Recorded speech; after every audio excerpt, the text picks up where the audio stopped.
Now, there are a couple of dangers though here. Unlike most of our paintings where we paint the sky with gesso and we put a little color in there, because most of our skies are a little lighter, we're going to have to use almost pure pigment here with a little white in it. So it may take a couple of coverages of the sky to get that dark. You'll see what I mean here in just a minute. So let's start with our traditional equipment here with our hake brush, a little water, and down here on our palette though, I want you to notice we've got the same palette, but what we're going to do here is we're going to take the blue and the purple and a little burnt sienna, and you're going to get a little green to this, the Hooker's green. Now let me tell you why we're going to do this. Hooker's green is the equivalent, if you add it to the blue, to creating sort of a Prussian blue effect. And this particular sky color is Prussian blue. And it's, if you want to call it some other blue you can, but for the most part it's Prussian. And so you just kind of mix it together, and all we're going to do is put a coating like this on just to give it coverage. And this is what I was referring to earlier. We got to probably do this in a couple of layers. You can see it's got a little more of a green tint to it, so you put this on, you take a look at it, and you add touches of green to it. You can even add touches of white as you go, but you just don't want to get too much white in it, okay?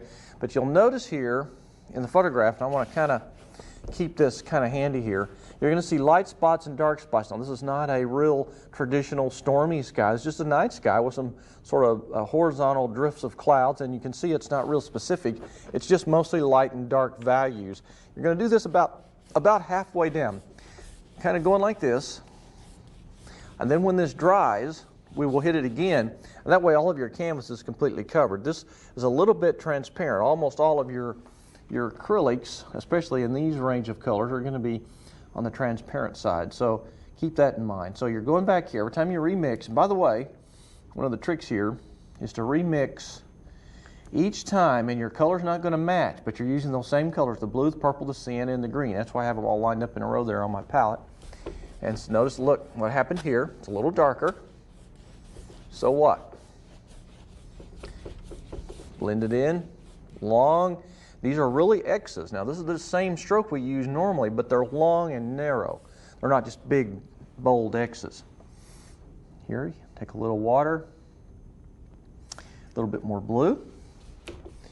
Work the corner up here. Now, by the way, this canvas is just slightly more textured than some, and it's not that it's going to mess up the painting, but you may want to use a smoother canvas. This one's got a little more tooth to it, so it's going to be a little bit more difficult in some ways to get the coverage that I was wanting to have. The end result will be the same. Now I've already used up all my blue. I'm going to have to reload there.